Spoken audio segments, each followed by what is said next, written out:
ബിനു, പാകിസ്ഥാനുമായിട്ടുള്ള പ്രശ്നങ്ങളെല്ലാം വർദ്ധിച്ചു വരികയാണ്. പാക് അധീന കാശ്മീരിലുള്ള മദ്രസകളെല്ലാം ആൾക്കാരെയൊക്കെ ഒഴിപ്പിച്ചിട്ടുണ്ട് അവിടെ നിന്ന്. എന്തായാലും ഒരു സമാനമായിട്ടുള്ള ഒരു സാഹചര്യത്തിലേക്ക് പോകുമെന്നൊരു ചിന്തയിലാണ് പാകിസ്ഥാൻ ഉള്ളതെന്ന് വ്യക്തമാകുന്നത്. എന്താണ് സ്ഥിതിഗതികൾ? തീർച്ചയായും പാക് അധീന കാശ്മീരിലെ ജനങ്ങൾക്ക് ഒരു യുദ്ധ സാഹചര്യം നേരിടാൻ പാകിസ്ഥാൻ മുന്നറിയിപ്പ് നൽകിയിട്ടുണ്ട്. അതിൻ്റെ ഭാഗമായി സൈന്യം പരിശീലനം നൽകുന്നുണ്ട്. അവിടുത്തെ മദ്രസകളൊക്കെ അടച്ചുപൂട്ടി സ്കൂളുകളിലേക്കൊക്കെ ക്യാമ്പുകളിലേക്ക് മാറ്റിയാണ് പരിശീലനം നൽകുന്നത്. അവിടെ അടുത്തുള്ള സ്കൂളുകളിൽ ക്യാമ്പുകളിലേക്ക് മാറ്റിയാണ് പരിശീലനം നടത്തുന്നത്. അതിനിടെ കരയിലേക്ക് തൊടുക്കാവുന്ന ബാലിസ്റ്റിക് മിസൈൽ പരീക്ഷണത്തിനും പാകിസ്ഥാൻ തയ്യാറെടുക്കുന്നു. കേന്ദ്ര സർക്കാരിന് ഇത് സംബന്ധിച്ചുള്ള വിവരം ലഭിച്ചിട്ടുണ്ട്. ഇത് പ്രകോപനമായി കണക്കാക്കുമെന്നാണ് കേന്ദ്ര സർക്കാർ നിലപാട് വ്യക്തമാക്കുന്നത്. അതേസമയം പാകിസ്ഥാനുള്ള ധനസഹായം നിർത്തണമെന്ന് ലോകബാങ്കിനോടും IMFനോടും ആവശ്യപ്പെടാനും ഇന്ത്യ തീരുമാനിച്ചിട്ടുണ്ട്. ഏതായാലും ഇന്ത്യയുടെ ഭാഗത്തു നിന്ന് ഏത് വിധേനയുള്ള ആക്രമണ സാധ്യത പാകിസ്ഥാൻ മുന്നിൽ കാണുന്നുണ്ട്. അതുകൊണ്ടാണ് ഇത്തരത്തിലൊരു മുന്നൊരുക്കങ്ങൾ നടത്തുന്നത്. ഇവിടെയുള്ള സ്കൂളുകൾ കേന്ദ്രീകരിച്ച് പരിശീലനം നടത്തുന്നു. മദ്രസകളെല്ലാം പൂട്ടി എല്ലാവരോടും മാറിപ്പൊക്കൊള്ളാൻ പറഞ്ഞു. അവരെല്ലാം ക്യാമ്പുകളിലേക്കൊക്കെ മാറ്റുകയാണ്. അതിർത്തിയിലേക്ക് സൈനിക ഉപകരണങ്ങൾ എത്തിച്ച് സേനാ വിന്യാസം കൂട്ടിയ ശേഷമാണ് പാക് അധീന കാശ്മീരിൽ ജനത്തിന് പരിശീലനം നൽകുന്നത്. ഇന്ത്യയുടെ ഭാഗത്തു നിന്ന് ആക്രമണം ഉണ്ടായാൽ ജാഗ്രതയോടെ പെരുമാറേണ്ടത് എങ്ങനെയെന്ന് വിശദീകരിക്കുന്നുണ്ട്. പ്രാഥമിക ചികിത്സ നൽകേണ്ടത് എങ്ങനെയെന്നും വിശദീകരിക്കുന്നുണ്ട്. ഒപ്പം ഗ്രാമീണരോട് 2 മാസത്തെ ഭക്ഷണം കരുതി വയ്ക്കാനും പാക് സേന നിർദ്ദേശം നൽകിയിട്ടുണ്ട്. ഇതിനെല്ലാം പുറമെയാണ് കരയിൽ നിന്ന് കരയിലേക്ക് തൊടുക്കുന്ന ബാലിസ്റ്റിക് മിസൈൽ പരീക്ഷണത്തിന് പാകിസ്ഥാൻ തയ്യാറെടുക്കുന്നത്. ഏതായാലും അടുത്ത ആഴ്ചയോടെ പരീക്ഷണം നടക്കുമെന്നാണ് ഇന്ത്യക്ക് ലഭിച്ചിരിക്കുന്ന സൂചന. ഈ നീക്കത്തെ പ്രകോപനപരമായി കണക്കാക്കും. അതായത് കരയിൽ നിന്ന് കരയിലേക്ക് തൊടുക്കുന്ന ബാലിസ്റ്റിക് മിസൈൽ പരീക്ഷണമൊക്കെ നടത്തുമ്പോൾ അത് ഒരു ഒരു പ്രകോപനപരമായ കാര്യം ആണെന്ന് പറയും. കാരണം അവിടെയുള്ള ജനങ്ങൾ അത്തരത്തിൽ യുദ്ധത്തിൻ്റെ ഒരു രീതിയിലേക്ക് പോവുകയും അവരെന്തെങ്കിലും പ്രകോപനം ഉണ്ടാക്കുകയും ചെയ്യുമെന്നാണ് ഇന്ത്യ കണക്കുകൂട്ടുന്നത്. അതിനിടെ ഇന്ത്യൻ വ്യോമസേന അതിർത്തി ലംഘിച്ചുവെന്ന് പാക് മാധ്യമങ്ങളിലെ വാർത്ത വ്യാജമെന്ന് കേന്ദ്ര സർക്കാർ വൃത്തങ്ങൾ പറയുന്നു. ഇന്ത്യയുടെ റഫാൽ വിമാനങ്ങൾ അതിർത്തി ലംഘിച്ചെന്നും പാക് വ്യോമസേന നേരിടാൻ തുടങ്ങിയപ്പോൾ മടങ്ങിയെന്നുമാണ് പാക് മാധ്യമങ്ങളിലെ പ്രചാരണം. ഭയം കൊണ്ട് പാകിസ്ഥാൻ കള്ളപ്രചരണം നടത്തുന്നുവെന്നാണ് കേന്ദ്ര സർക്കാർ വൃത്തങ്ങൾ പറയുന്നത്. പഹൽഗാം ഭീകരാക്രമണത്തിന് തിരിച്ചടിക്കാൻ ഇന്ത്യൻ സേനകൾക്ക് പ്രധാനമന്ത്രി പൂർണ്ണ സ്വാതന്ത്ര്യം നൽകിയ സാഹചര്യത്തിൽ പാകിസ്ഥാൻ അതിർത്തിയിലേക്ക് കൂടുതൽ സൈനികരെയും ഉപകരണങ്ങളും ഒക്കെ എത്തിച്ചിരുന്നു. പാക് കരസേനാ മേധാവി അസീം മുനീർ കഴിഞ്ഞ ദിവസം പാക് അധീന കാശ്മീരിലും എത്തി.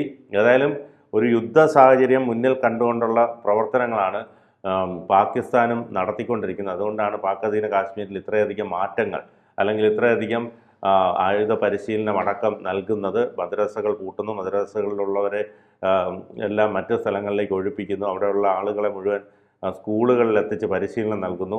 ഏതായാലും പാകിസ്ഥാൻ നന്നായി ഭയന്നു എന്നുള്ളതാണ് ഇതിൽ നിന്ന് മനസ്സിലാക്കാൻ കഴിയുന്നത്. പാകിസ്ഥാൻ്റെ ഓരോ നീക്കവും കാണുമ്പോൾ അവർ നന്നായി ഭയക്കുകയാണ്. അവിടുത്തെ സൈനിക ഉദ്യോഗസ്ഥരടക്കം നാട് വിടുന്ന സാഹചര്യമുണ്ട്. അതോടൊപ്പം തന്നെ അവശ്യ വസ്തുക്കൾ കിട്ടാനില്ല, വെള്ളം കിട്ടുന്നില്ല, മരുന്നുകൾ ലഭ്യമല്ല. അതുകൊണ്ട് തന്നെ വലിയൊരു പ്രതിസന്ധിയിലൂടെ പാകിസ്ഥാൻ കടന്നു പോവുകയാണ്. ഇത്രയും യുദ്ധം ഏത് സമയം അല്ലെങ്കിൽ സർജിക്കൽ സ്ട്രൈക്ക് ഏത് സമയം ഇന്ത്യയുടെ ഭാഗത്തുനിന്ന് ഉണ്ടാകും എന്നവർ ഭയക്കുന്നുണ്ട്. അതുകൊണ്ട് തന്നെ ഏത് സമയവും യുദ്ധസമാനമായ ഒരു സാഹചര്യം സൃഷ്ടിക്കപ്പെടാം എന്നുള്ളത് കണക്കുകൂട്ടിയാണ് പാകിസ്ഥാൻ ഇത്തരത്തിലൊരു നീക്കം നടത്തുന്നത്. അതായത് പക്ഷേ ബംഗ്ലാദേശിലും ഇതേ സാഹചര്യമുണ്ട്. അതായത് ഇന്ത്യ ഒരു ആക്രമണം നടത്തുകയാണെങ്കിൽ വടക്ക് കിഴക്കൻ സംസ്ഥാനങ്ങൾ കീഴടക്കണം, അങ്ങോട്ട് അധിനിവേശം നടത്തണമെന്ന് പറഞ്ഞുകൊണ്ട് യുദ്ധം ഉണ്ടാവുകയാണെങ്കിലും ബംഗ്ലാദേശിൻ്റെ സൈനിക മേധാവി പറഞ്ഞിട്ടുണ്ട്. അത് വലിയ വിവാദവുമായിട്ടുണ്ട്. ബംഗ്ലാദേശ് അങ്ങനെ ഒരു നിലപാടെടുക്കാൻ കഴിയില്ല. കാരണം ബംഗ്ലാദേശ് തീരെ ശക്തി കുറഞ്ഞ രാജ്യമാണ്, പലപ്പോഴും ഇന്ത്യയുടെ ഒരു സംരക്ഷണത്തിലിരിക്കുന്ന ഒരു രാജ്യവും കൂടാണ്. അങ്ങനെ വരുമ്പോഴത്തേക്കും ഒരിക്കലും ആ ഒരു നിലപാടെടുക്കാനായിട്ട് അവർക്ക് കഴിയില്ല. പക്ഷേ അബദ്ധവശാലാണെങ്കിലും അവരുടെ സൈനിക മേധാവി അങ്ങനെ ഒരു പ്രസ്താവന നടത്തിയിരിക്കുന്നത് വലിയ വിവാദമായിരിക്കുന്നു. അതുപോലെ തന്നെ പാകിസ്ഥാൻ ചെയ്ത മറ്റൊരു കാര്യമുണ്ട്. അതായത് അറബ് രാജ്യങ്ങളുടെ പിന്തുണ തേടി ഹൈക്കമ്മീഷണർമാരെയൊക്കെ സ്ഥാനപതിമാരെയൊക്കെ പോയി കണ്ടിട്ടുണ്ട്. അപ്പോൾ യുദ്ധം ഉണ്ടായാൽ സഹായിക്കണമെന്ന് പറഞ്ഞിട്ട്. പക്ഷെ ആരും സഹായിക്കാൻ സാധ്യതയില്ല. കാരണം UAE-യോ സൗദിയോ ഒന്നും സഹായിക്കാൻ സാധ്യതയില്ല. അഥവാ സഹായിച്ചാൽ പോലും ഇറാൻ ചിലപ്പോൾ പക്ഷേ ഇറാനും വലിയ താല്പര്യമില്ല. കാരണം ഇറാൻ ഒരു ഷിയ രാജ്യമാണ്.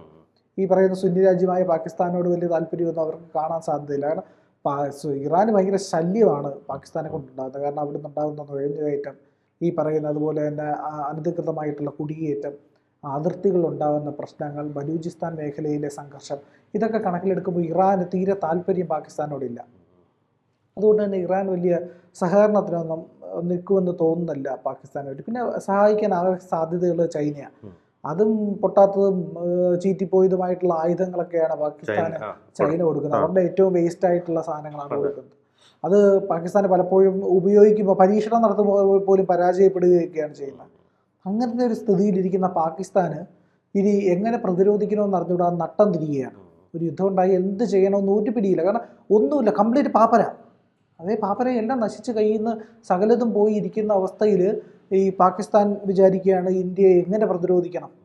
അപ്പം ഈ പറയുന്ന അറബ് രാജ്യങ്ങളായാലും മറ്റു രാജ്യങ്ങളിലായാലും എന്തായാലും പാകിസ്ഥാന് ഉറപ്പായിട്ടുണ്ട് ഇന്ത്യൻ്റെ ഒരടി കിട്ടും. പോയി ചൊറിഞ്ഞതാണ്, ഒരടി ഉറപ്പാണ് അറിയാം. അത് എവിടെ എങ്ങനെ കിട്ടുമെന്നുള്ളതിൽ പാകിസ്ഥാൻ പേടിച്ചിരിക്കുകയാണ്. ആ പേടിയുടെ ഫലമാണ് നമ്മൾ ഈ കാണുന്ന പ്രവർത്തനങ്ങൾ മുഴുവൻ. പാക് അധീന കാശ്മീരിലൊന്നും അവർക്ക് പിടിച്ചു നിൽക്കാൻ പറ്റില്ല. കാരണം ഇന്ത്യൻ സൈന്യം അങ്ങോട്ട് കടന്നു ചെല്ലുകയാണെങ്കിൽ ഈ മേഖലകളുടെയൊക്കെ ഒരു ദുർഘടമായ ഒരു അതിർത്തി പ്രദേശങ്ങളുണ്ട്, ഈ പറയുന്ന POK ഇപ്പോൾ നിയന്ത്രണ രേഖകൾ. ആ പ്രദേശങ്ങൾ കടന്ന് ഇന്ത്യ അങ്ങോട്ട് ചെന്ന് കഴിഞ്ഞാൽ പിന്നെ പാകിസ്ഥാൻ അധികം ഒരു ഡിഫെൻഡ് ചെയ്ത് നിൽക്കാൻ കഴിയില്ല എന്നുള്ളതാണ്. പിന്നെ ആണവായുധം ഒരിക്കലും പ്രയോഗിക്കാനുള്ള സാധ്യതയില്ല എന്നാണ് അന്താരാഷ്ട്ര തലത്തിൽ തന്നെയുള്ള വിലയിരുത്തൽ. കാരണം അങ്ങനെ പ്രയോഗിക്കാൻ ഒറ്റയ്ക്ക് പെട്ടെന്ന് ചാടിക്കയർ പ്രയോഗിച്ചു കഴിഞ്ഞാൽ അഥവാ അത് പാളിയാൽ പോലും പാകിസ്ഥാന് മേൽ വലിയ പ്രശ്നങ്ങൾ വരും. എല്ലാവരും ഒറ്റപ്പെടുന്നു. സാങ്ഷനൊക്കെ എല്ലാവരും ഉപരോധമൊക്കെ ഏർപ്പെടുത്തി കഴിഞ്ഞാൽ പാകിസ്ഥാൻ എന്ന് പറഞ്ഞ രാജ്യം പോലും പിന്നെ ഉണ്ടാവില്ല. ഇന്ത്യ കനത്ത രീതിയിൽ തിരിച്ചടിക്കും, അതിശക്തമായ രീതിയിൽ തിരിച്ചടിക്കും എന്നുള്ളതിൽ സംശയമില്ല. പക്ഷെ അവരങ്ങനെ ഉപയോഗിക്കാനുള്ള സാധ്യതയില്ല. പക്ഷേ ഈ ബാലിസ്റ്റിക് മിസൈലുകൾ അതൊരു പ്രകോപനമാണ് സൃഷ്ടിച്ചത്. കാരണം ഈ ബാലിസ്റ്റിക് മിസൈലുകൾ അവർ കൈവശപ്പെടുത്തുക എന്ന് പറഞ്ഞു കഴിഞ്ഞാൽ അതിനകത്ത് ഒരു വലിയ അപകടമുണ്ട്. കാരണം ഇന്ത്യക്ക് നേരെ പ്രയോഗിക്കാൻ വേണ്ടിയിട്ടാണ് ഈ പറയുന്ന. പക്ഷെ നമ്മുടെ കയ്യിൽ S-400 എന്ന് പറയുന്ന മിസൈൽ പ്രതിരോധ സംവിധാനമുണ്ട്. അതൊക്കെ ഉപയോഗിച്ച് നമുക്ക് തടയാനൊക്കെ കഴിഞ്ഞേക്കും.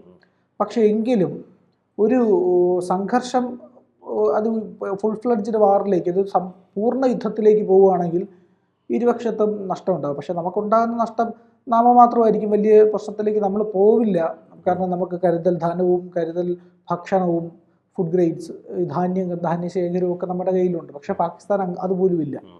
അവിടെ ദൈനംദിന കാര്യങ്ങൾ മുന്നോട്ട് പോകാൻ പോലും പാകിസ്ഥാൻ, കാരണം അത്രയ്ക്ക് മാത്രം അഴിമതിയാണ് പാകിസ്ഥാനിലെ ഓരോ മന്ത്രിമാരും ഉദ്യോഗസ്ഥരും കാണിക്കുന്നത്.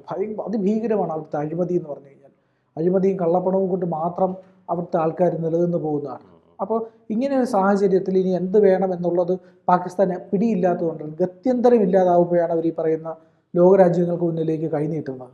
ഇനി ഇപ്പം IMF ADBയും കൂടെ വിലക്കി കഴിഞ്ഞാൽ, ഇന്ത്യയുടെ സമ്മർദ്ദം കൊണ്ട് വിലക്കി കഴിഞ്ഞാൽ പാകിസ്ഥാന് പിന്നെ പണം പോലും ഉണ്ടാവില്ല. അതായത് പണം കയ്യിൽ വരണമല്ലോ. പണം ഇല്ലാതെ പിന്നെ എന്ത് സാഹചര്യത്തിലും ഒരു രാജ്യത്തിന് പിടിച്ചേക്കാൻ കഴിയില്ല എന്നുള്ളത്. അങ്ങനെ വരുന്നതോടുകൂടി പാകിസ്ഥാൻ പാപ്പരത്വത്തിലേക്ക് പോകും.